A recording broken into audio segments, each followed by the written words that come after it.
You're listening to Security Pro Insights, where security professionals help other security professionals succeed. I'm your host, Scott Holman, and I'm here to tell you it's time to grab those earbuds and get ready for your career to soar to new heights. Welcome to episode number 1 of Security Pro Insights. Security Pro Insights will be an interview-based show where I interview security professionals to learn about their journey to their current position and to learn about a relevant security industry-focused topic. The goal of this show is to create a virtual networking forum where we all can mentor and be mentored by each other. With this in mind, a new episode will release each Monday. I'll refer to it as the Mentor Monday. The success of this show and the virtual network is based on all security professionals being willing to share their knowledge with each other. If you are interested in sharing your knowledge as a guest, please contact me at securityproinsights.com. Without any further delay, we'll dive right into our first interview with our first guest, Michael Case. Our special guest today is Mike Case. Mike is a loss prevention leader with over 25 years of experience. He currently leads the loss prevention program at a large furniture retailer. In addition to Mike's career success, he is very active with his daily workout routine and his passion as a ski patroller at a local ski resort. Mike, it's a pleasure having you with us as a guest today. Could you fill in some gaps and tell us a little more about yourself? Sure. Well, thanks, Scott. It's quite an honor to be part of this podcast. On the personal side, I've been married 29 years to my best friend and the mother of my 2 grown children. My kids are, like I say, they're grown up now. They've got successful careers of their own. My educational background, I've got a bachelor's degree in psychology and sociology and a master's degree in industrial and labor relations. In addition, as you mentioned, to my passion for ski patrolling, I am a licensed EMT in the state of Michigan. I'm also a reserve deputy sheriff for the local county, and been an AED and CPR instructor for in excess of 21 years now. So kind of got a little bit of a passion for that side of the business. I guest lecture on a regular basis for a local community college here in the area, and also for a small university. And I speak in a intro to private security, and I'm always asked to come in and guest lecture on retail security. So that's what I know. That's what I've been doing, and that's what I really enjoy. As you noted, I worked in LP, or I have worked in loss prevention for 25 years. But when I'm not working, which seems to be an awful lot these days, I enjoy bike riding, and I'm an avid runner and downhill skier in the wintertime, and really got this newly found passion within the last year for CrossFit training. So that's a little bit about me. Yeah, what I find amazing is I had the opportunity to meet your wife with you several months ago, and it's got to be a key to the success. I noticed you both share many of your personal passions. We do, and it's I think in any relationship, be it personal or business, you need to find those commonalities there and really kind of exploit those. And then those areas where you don't have some commonalities, work on those. And sometimes it's okay. Sometimes we need our own time as well. But yep, she's great, and I couldn't be where I am today without her. Well, already planning a future podcast, I think you could teach many of us how to manage a successful career as well as a successful marriage. Kudos to you. I do have to ask, you have a bachelor's in psychology. How did you ultimately get in the world of security and loss prevention? Yeah, that's a great question. And, I have to go back and think about it, because when I started out college, even before that, loss prevention security wasn't even on the radar. I think at that time, like a lot of young people my age, we were heading off to college, and we were looking for that career that would give us that big paycheck and that fame. And at that time, really, everybody went into engineering. And I went off to college in computer engineering. Computers were coming of their own in a big way. And I started off in computer engineering. But it didn't take long before I realized, maybe this just is not for me. And really had a kind of a passion for looking at human behavior and wanting to know more about people. And I went into the psychology area and just thoroughly enjoyed it.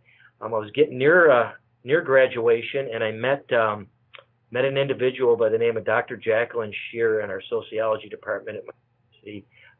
Fantastic person, and she kind of guided me into the world of sociology to really get to know people a little bit better in a different way. And it was Dr. Shear's guidance that took me down the path to labor and industrial relations, which is really kind of a combination between the legal department and psychology, and just thoroughly enjoyed it.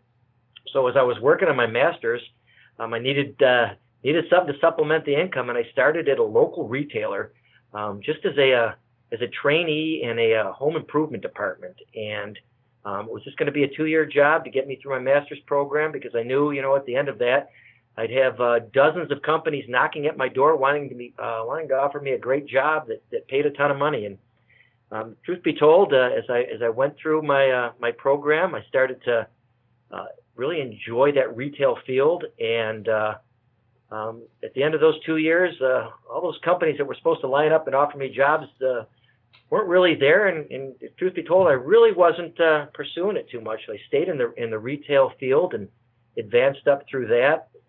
Ended up becoming a general merchandise leader, and then moved over into the foods area. This was a big box retailer that had both foods and general merchandise. And throughout that, one of the big things that this company pushed was safety. So I started to learn the safety area, and OSHA compliance, and was recruited early on into loss prevention, our corporate loss prevention area, as a safety specialist. And really kind of came up through LP that way, learned safety, ended up becoming a supervisor in the safety and environmental area, and got to work a lot with our investigators, and then started participating in interviews as a witness and learning that whole investigative field. Later in my career, I actually moved in to become a regional loss prevention manager, and then when the opportunity came up several years later to join the company I'm with now as a director of loss prevention, I jumped at it. It was a great opportunity, and got to really hone my skills to where I am today. I find it very interesting in our industry, as most of us fell into this industry by accident. I don't know many that got in it on purpose, especially on the private side. And I've learned it either churns you quickly or it sucks you in, and it sounds like you were sucked in. Oh, absolutely. As I talked about earlier, I lecture at the local community college in a small university, and most of those are young people that really they want to go into law enforcement, and that's their only goal. And I take nothing away from that. That's a very noble profession. It's a passion of mine as well. But I try and present them the alternative of maybe looking at something other than that, that can give you the same opportunities and even expand your investigative skills and your people skills more. And I don't know how many I convert, but I got to believe one or two have at least walked out of there thinking that maybe I need to rethink my career and look at retail loss prevention as well. Yeah, I think what's interesting is how many people, and myself included, I fell into this industry, complete accident. And I never knew many of the roles that are involved in our industry existed. And I mean, that can include the manufacturing side, the integration side, the private side, whether it be loss prevention or safety. There are so many different roles that fall within this industry. And even now, we're taking it into the cybersecurity space.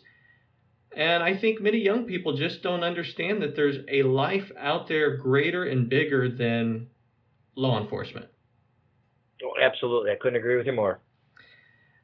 You know, I was going to save this question for a little later, but with you speaking at the college level, if you were talking to a listener who is maybe a college student right now, maybe even a high school student, they have an interest in security, what is one thing you might tell them that would benefit them for future success? If I were to give them one thing, it's never pigeonhole yourself. Never focus in so much on one career, one area, one topic, if you will, that you miss the big picture. As you know, in the loss prevention field, and in most employers don't look for somebody who's skilled in one area, especially in loss prevention. They look for somebody who has multiple talents and can embrace multiple roles within a company, because the reality of it is more and more of our employers want employees that can do more with less. You learn the safety side of it and the investigative side of it. But in my current role, I'm also responsible for workers' compensation and risk management, executive protection, and workplace violence and crisis management. So you really become a jack of all trades. And I guess, again, that bit of advice I would give is, don't get so focused that you miss the big picture. And bouncing off yours, if I could give one piece of advice to add to it, never stop learning. It sounds Absolutely. like you have continued to grow successfully because you've continued to learn new things. And really, it all can base still on your psychology degree, but you didn't have to become a therapist per se. You were able to use this study of people in many roles, and you've continued to grow. So, hey, if you're listening out there, 2 great lessons for you in growing your career. Mike, you mentioned that you have experience in a lot of areas. I know over the years you've had to learn a lot about and become an expert in the area of workplace violence. And I know there might be some security managers right now listening that know that a workplace violence program is very important, but maybe they're struggling to get buy-in from their executive managers. So could you help us maybe present why a workplace violence plan is so important, and give us some ideas of how to successfully get it implemented into an organization? Absolutely. I mean, I don't think there's a day that goes by anymore that we don't see on TV or hear on the radio about somebody going into a public place, be it an employer or a movie theater or a school or a grocery store or a fast food restaurant, and committing some type of heinous crime where people get hurt or killed, in many instances for no reason at all except for the fact that they were there. And really, when you're dealing with an employer, that's kind of the way you present it. It's become, I guess to step back a little, when I was growing up, when I was a kid in elementary school, we used to have these drills where we'd all get underneath our desk, and if anybody's listening that's old enough to remember, you get on your desk and you'd cross your legs and put your hands over your head, and that was our drill then for when the bombs came. When there was a nuclear war, if you will. And I remember at my elementary school we had a bomb shelter, and that just was the norm then. And I talked to my kids, and I talked about both my children have successful careers. One of them's a teacher, and the reality for them today is they go through regular drills on active shooters in the school and lockdowns in place. And it's I think sometimes our society becomes numb to that because it just happens so much.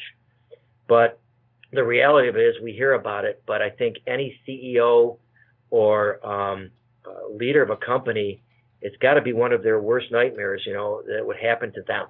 And human nature being what it is, it unfortunately, the reality of it, the possibility of it happening is there. And when I interview with the current company I was at, and I've been with this employer 12 years now, one of the first questions they asked me to do or first things they asked me to do was go through and do a risk assessment of the company. And I came back and I talked then to the vice president that I reported to about workplace violence, and his response was, "Well, we don't have that problem here." And I thought to myself, "Boy, you do."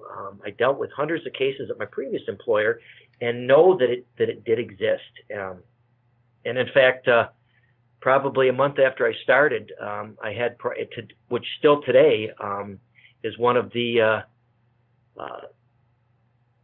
most I guess I don't know the right word to use, but one of the few workplace violence cases that I still look at and say, boy, this one out of all of the ones that had the potential to go sideways, to go in a really bad direction, this ranks in the top 10.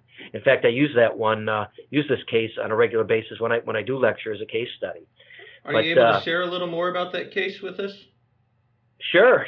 This was an individual, and obviously we don't have time to go into all the details, but this is an individual that worked for us in a support role, 35 to 40 years old male, just a very quiet individual. His job was to deliver supplies, and that's what he did. And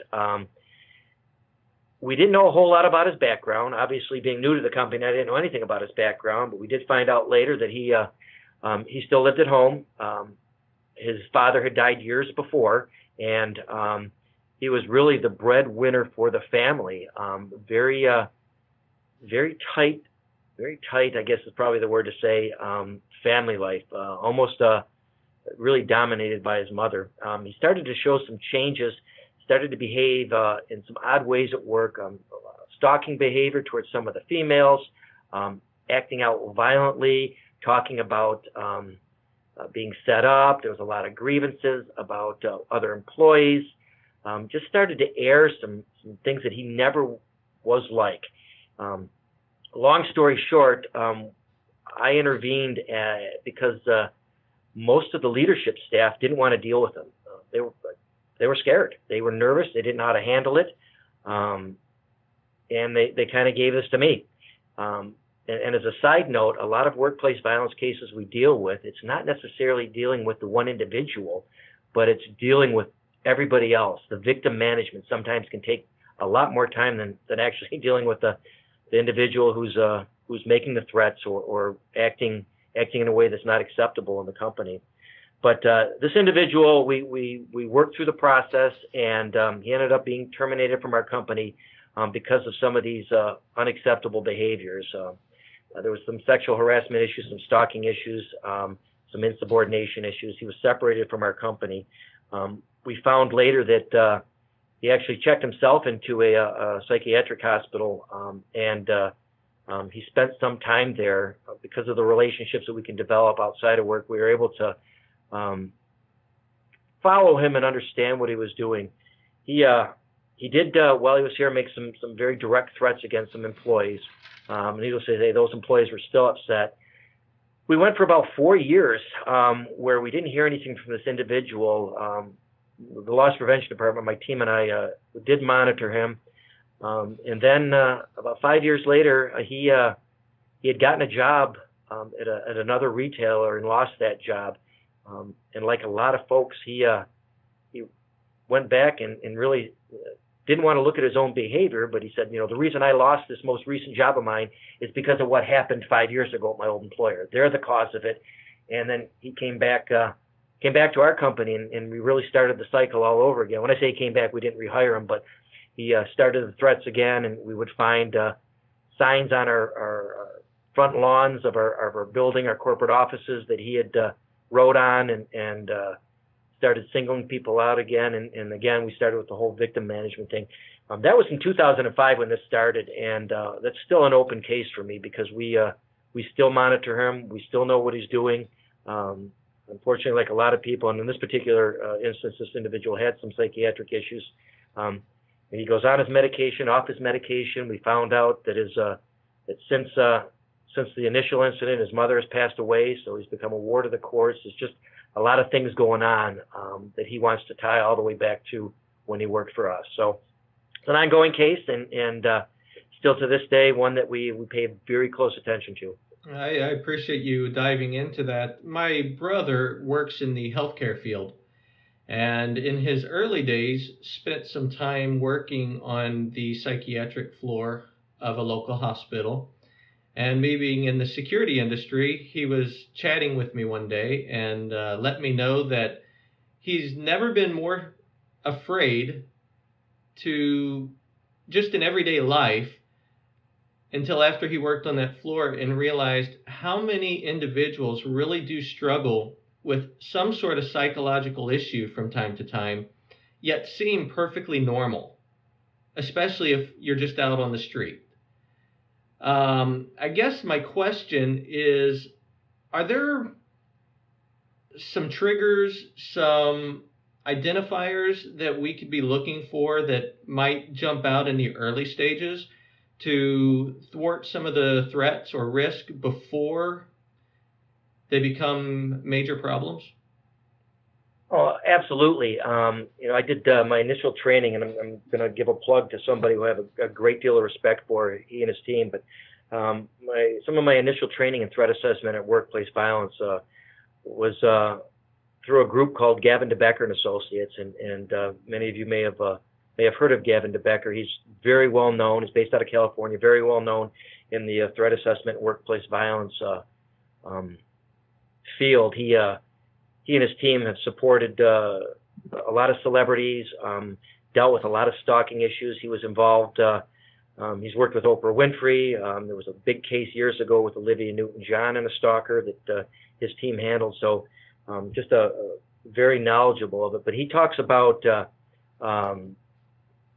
what he calls post indicator or pins, issues that come up that we can look for in individuals. And in some of the training I put together, I detail these for our leadership staff to look at. But and I won't be able to hit them all. There's dozens of them. But there's everything from suicidal thoughts or talk of suicide to somebody whose behavior changed. I talk about this individual, this case study I just did, where they've gone from a normal person to having nothing but grievances at work, believing that everybody's out to get them, the individuals that all of a sudden are unhappy with their job and very vocal about it, stalking behavior, folks that focus on anniversaries. When I say anniversaries, they're significant in a variety of ways. It could be a recent workplace violence issue that was published in the media that now they're focused on. It could be, you always hear that every year about the time that the incident in Waco, Texas comes up, or the Oklahoma City bombing comes up, where they're worried about copycats or people focusing in on that. With this individual, one of the things that I didn't talk about was his physical changes. This individual, when I first met him, had fairly long hair, had a thick, bushy mustache, if you will, and was very proud, I guess you could say, of the way he looked.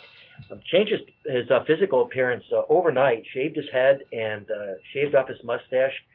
His little cubicle he had at work, he was a big hockey fan, so he had the local hockey team emblems up and pictures up. And besides changing his behavior, he cleaned out his cubicle, and we look at that as he's really checking out. He's getting things in order. And then we look at these inhibitors that they have, things that prevent them from acting out. We've all had thoughts in our day, and we've all said to ourselves, "Boy, I could kill that person." Now, obviously, we think that, but we don't think it in the literal sense, and we would never act it out. And the reason we wouldn't act it out is a variety of reasons. We've got a family we care about. We don't want to go to jail. We've got we're a religious person, and we don't want to do something that would jeopardize any of that. But as things go away from people's life, as they lose their family, or they lose their job, or they're not religious, or they believe that these inhibitors no longer exist, then the things that keep them from acting out are no longer there. And they feel that they can, if you will, justify their behavior. And when we start to see behavior like that, it's time to react, and maybe almost too late to react. One of the things that you see in a lot of these workplace violence cases, the media will come in right away and they interview, especially workplace related ones. They interview the leadership team, and I can't tell you the number of times I've heard these interviews where the leadership, the manager of the individual says, boy, we never saw that coming. Just the nicest guy, never saw it coming, would have never guessed this person would have done it. Then they interview that same person's coworkers. And what do they hear from the coworkers? Oh yeah, we knew this guy would snap. We see him all the time sitting in the lunchroom reading the latest issue of Guns and Ammo, and he's talking about this and talking about that. We knew if there was ever a guy, that was him. And so, when I talk about the initial training, I really look at where's this disconnect between what the associates or the employees see and know and management's view, and really is to connect those dots. And the way you do it is by training. And that's kind of how I started this off and started at this company, was starting with the leadership and starting that training process of, first of all, it's a very real thing out there. And let's face it, a lot of companies, they look at the bottom line. How is this going to impact our bottom line? How's this going to, what are our shareholders going to think about this? How's it going to impact our profit? And if you know that, then that's where you go. And as you can imagine, it's not difficult to paint a pretty bleak picture on your profit lines or your PR status when you talk about what if it happened here. So right. we hook that leadership group in, and then we talk about, just as you and I have said, what do we look for? What are those signs? And then how do we react to it? And we do that same training with the employees, because the employees are on the front line. They see it before the leadership is doing many times. Which brings a question to me. So I think by our own human nature, we tend to look for the best in people. And even if we may notice our coworker is a little unique, for lack of a better word, we don't really want to go to an assumption that they could snap. So if we start seeing these signs, can you quickly dive in? Maybe not, you don't have to get into all the details, but do you have a reporting structure in place with your program? So I see one of my coworkers that I'm concerned about. How do I report that up to the loss prevention team? Absolutely. We've like I say, we've trained our associates on what to look for. We have a zero tolerance policy. So any behaviors that fall within our guidelines of workplace violence are not accepted. So when that associate thinks they see something or maybe feels uncomfortable with something that's said, their first line is to take it to their immediate supervisor. And their supervisors know and understand, again, based on their training, that, you know what, I need to notify loss prevention or human resources. They may not call LP first. Sometimes LP gets this label of we're the guys that come in and anytime we talk to somebody, they're no longer employed with us, and that's not necessarily the case or the status we want.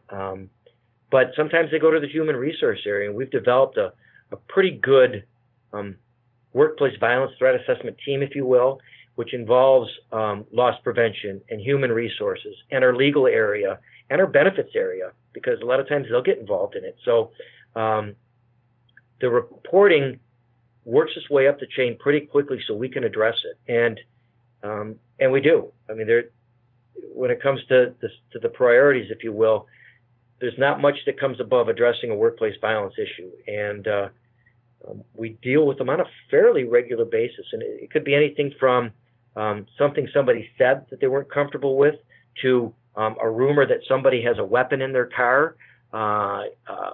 It could be another associate talking to an employee, and she's telling that associate about her husband and or her ex-husband, and how the threats they've made at home, and how he's said he's out to get her and knows where she works. And they all know, they all have those flags now to say, boy, you know what? I don't want to be the one that didn't say anything. And that's a big change from where we started, to your point, where many times people just didn't want to get involved. And our managers felt that they could handle it internal. I don't want to say by force, but really by force, by telling that associate to knock it off and get back to work, and that solved the problem. And that's not the case anymore. And I think, again, just the media and the amount of workplace violence cases that are out there that are brought to our attention, and then the nightly news every day has really helped that cause. Well, I have one other question for you along this topic. I know we're running out of time. Social media has to be brought up in this conversation. Social media is a technology that every organization has to deal with now. And one thing I find unique about social media is it is the most public format of communication, yet individuals tend to say things that they would never say in sometimes the most private of settings.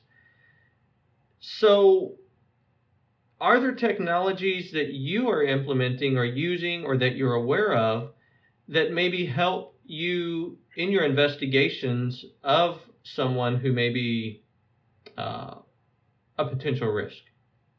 Well, absolutely, and you're exactly right. I mean, as I've tried to teach my kids, it's just once you put it out there and hit that send button, it's there forever. It doesn't go away. And most companies that I'm aware of now utilize social media for everything from their pre-hiring screens to an ongoing monitoring of not only their employees, but of customers out there, potential customers. We've got an entire area devoted to nothing but social media. That's what they monitor. Now, obviously, they're monitoring. They want to know what the public is saying about our company. But when you and you have the ability to flag anytime your company name comes up or your product line comes up, that you get notified of it, so that when we see that, in many cases it could be a customer upset with a product of ours or somebody happy with it. But to your point, there's so many people that utilize that forum to vent that we do see, and we do monitor things that are said out there that could be construed as threats against the company. Now, we have to be very careful with that. The National Labor Relations Act, or the National Labor Relations Law, does cover what could be said even on social media when it involves a discussion about work and how that's protected under that act. But most definitely, threats against a company, be it direct threats or veiled threats or threats against other people, are not tolerated. It's funny you bring that up, because we just wrapped up a case a couple of days ago where one employee was making threats toward another employee through social media, through a Facebook post. And based on our zero tolerance policy, we sat down that associate. It wasn't work related. It was directly against this individual. We sat down that person, and she admitted to the threats, and that person no longer works for us because of our zero tolerance policy. Now, she said she was joking. Don't know if she was or wasn't, but we're not going to take that chance. No, you absolutely can't, because the risk and the legal liability and the cost from many standpoints is not worth that risk, as likable as that person might actually be. Absolutely. Well, Mike, I appreciate this conversation. It could go on forever, but we don't have that amount of time. We may have to utilize this as a reason to have another conversation in the future. I do want our listeners to know that in an upcoming episode, we will be talking about some of the social media technologies that are used for situational awareness and used to assist us in our security investigations. So we'll dive into that a little more in one of our future podcasts. Mike, I do have just a couple questions, just to get to know you a little more before we leave. I know you to be a very successful individual, very successful in your work, very successful in your life, very successful, and you're just a well-rounded guy. So what is one personal habit that you have that contributes to your success? Boy, the one that jumps up right away is and something I was taught from early on is never be late. And I've tried to impart that upon my kids that if you're not 10 minutes early, then you're late for whatever it is, and it could be a meeting, it could be an appointment, it could be whatever. But always be on time. That's probably one of my biggest personal habits. That's a good one. Well, one final question for you. And if you had unlimited time, what security technology or what security topic would you actually spend your time learning more about right now? I would probably say cybersecurity. It's the up and coming area, and along with the whole cybersecurity protecting your infrastructure area, it kind of goes even onto the fraud prevention with your online sales, and that's become more and more. So if I could spend the time to really learn the technology, the computer side of the business, I definitely would do that. Excellent. Well, finally, if there are any listeners that would be interested in connecting with you from a networking standpoint, is there a way they can find you, whether it be through social media or another source? Absolutely. I do have a LinkedIn page. I would be more than happy. The only thing I would ask, if somebody wants to connect with me on LinkedIn, they just note on their connect request that it was from this podcast, so that I know how they heard about it, and so that we can give credit to you in your podcast as well. Excellent. Well, the podcast, as you know, is called Security Pro Insights. Make sure you put that in your connection request. And Mike, again, we thank you for being a guest today and look forward to speaking with you next time. All right, Scott, thank you. I hope you found your time with Mike as informative as I did. I can assure you that the quality of the future episodes will be worth all your time. Until then, I would like to ask 2 to 3 things of each of you. Number 1, please subscribe to this podcast on iTunes and leave your feedback. This will help grow our audience. As well, it will help me understand the topics that you are interested in learning more about. 2, please subscribe to the email list at our website, securityproinsights.com. This will ensure that you are notified anytime a new episode is released, and also puts you in a position to learn about all these future new resources that will be offered in the very near future. And finally, if interested, we would love to have you as a guest on our show. Please contact me through the website to discuss having you share your knowledge to your peers within this industry. Again, the website is securityproinsights.com. Well, that's an end to this episode. I hope to see every one of you again on episode 2. Until then, happy day!